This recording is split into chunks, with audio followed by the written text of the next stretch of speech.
Sabe, dentro de um ambiente de saúde, tem uma batalha acontecendo o tempo todo numa escala que a gente nem consegue ver. É uma verdadeira guerra contra inimigos microscópicos, uma guerra que pode ser a diferença entre a vida e a morte. Hoje a gente vai desvendar as estratégias e as armas usadas nessa luta que é tão crucial. Bom, vamos lá. O ponto de partida é esse aqui, as nossas próprias mãos. Elas são, sem dúvidas, ferramentas mais importantes no cuidado com a saúde, mas, ao mesmo tempo, são os principais veículos para espalhar germes. Entender como controlar esse universo invisível é o primeiro passo para a segurança de todo mundo. E olha, essa luta não é de hoje, não. Lá em 1846, muito antes da teoria dos germes ser algo comum, um médico chamado Ignaz Semmelweis fez uma descoberta que mudou tudo. Ele percebeu que uma coisa bem simples, a lavagem de mãos, salvava vidas de uma forma impressionante. Foi um marco. Uma ideia que na época enfrentou muita resistência, mas que plantou a semente para tudo que a gente sabe hoje sobre segurança hospitalar. Para a gente entender bem essa guerra, vamos traçar aqui nosso plano de ataque. Primeiro, vamos conhecer o campo de batalha. Depois, definir os termos, diferenciar as armas, conhecer um arsenal químico e, por fim, ver como tudo isso funciona na linha de frente, no dia a dia. Certo, vamos para a nossa primeira parte, a batalha invisível. Aqui o importante é entender que na área da saúde não estamos falando só de limpeza, estamos falando de uma estratégia de defesa que é fundamental para a sobrevivência. Exatamente. Cada superfície, cada instrumento, cada contato pode ser um ponto de transmissão. O controle rigoroso desses micro-organismos quebra a cadeia de infecções, que são uma ameaça gigantesca, principalmente em lugares como uma UTI, uma unidade de terapia intensiva. Seção 2. Definindo os termos. Para lutar do jeito certo, a gente precisa falar a mesma língua. Então vamos deixar alguns conceitos bem claros. Primeiro de tudo, asepsia. Pensa nela como uma estratégia de defesa. São todas as medidas que a gente toma para garantir que um ambiente, tipo uma sala de cirurgia, fique livre de contaminação desde o começo. É como criar uma zona segura antes mesmo do perigo aparecer. E aí, a gente tem a antisepsia. Se a asepsia é a defesa, a antisepsia é o ataque. Ela acontece quando já existe um risco de contaminação em tecido vivo, como na pele ou numa ferida. A gente usa agentes químicos para eliminar ou parar a ação dos micro-organismos que já estão ali. Então, para ficar bem claro, asepsia é sobre não deixar os micróbios entrarem.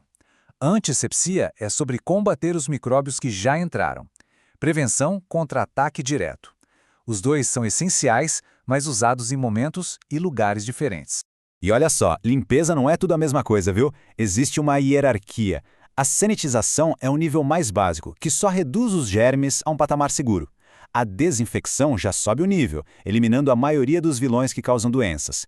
E lá no topo, a gente tem a esterilização, que é basicamente a aniquilação completa de toda e qualquer forma de vida microbiana. Vamos para a terceira parte, antissépticos contra desinfetantes. Agora que a gente já entende os conceitos, vamos aprender a escolher a arma certa. E a decisão depende do alvo. É um tecido vivo ou é um objeto? Um antisséptico ele é feito para ser usado na nossa pele, em mucosas. Ele tem que ser forte contra os micróbios, mas, ao mesmo tempo, suave o bastante para não estragar os tecidos do corpo.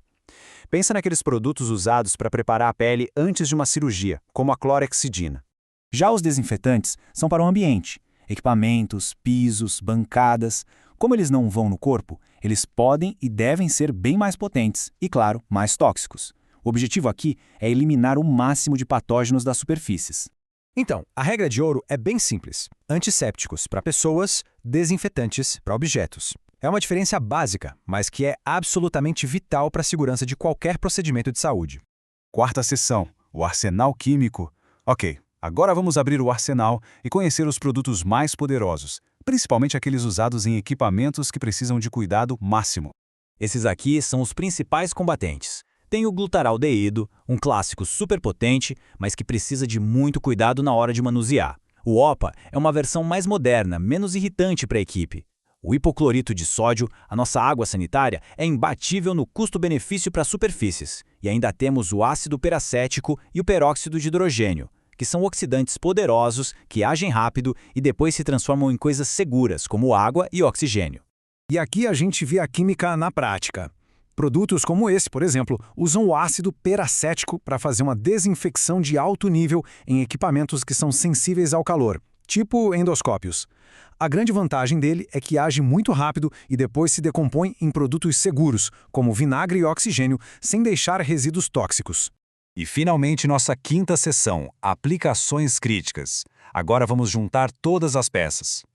Como um hospital decide qual produto usar e onde? Bom, a estratégia toda é baseada no nível de risco de infecção de cada item. Essa estratégia se divide em 3 níveis. Itens críticos, como um bisturi, que entram em tecidos estéreis, não têm negociação, precisam de esterilização total. Para os itens semicríticos, como endoscópios que tocam mucosas, a gente precisa de uma desinfecção de alto nível. É aqui que agentes como o OPA e o ácido peracético se destacam, porque são potentes e seguros para esses materiais delicados. E por fim, os itens não críticos, que só tocam a pele intacta. Aí, desinfetantes mais simples já resolvem o problema. No fim das contas, tudo se resume a este princípio. Uma assistência limpa não é um luxo, é um pilar da medicina moderna. Uma higiene rigorosa é simplesmente sinônimo de um cuidado mais seguro e de mais qualidade para todo mundo. E isso nos deixa com uma pergunta para pensar, né? Essa guerra não acabou. Os micro-organismos estão o tempo todo se adaptando, criando resistência aos nossos melhores produtos. Então, a grande questão é: quais serão as próximas armas, as próximas estratégias que a gente vai precisar desenvolver para continuar sempre um passo à frente nessa batalha invisível que nunca termina?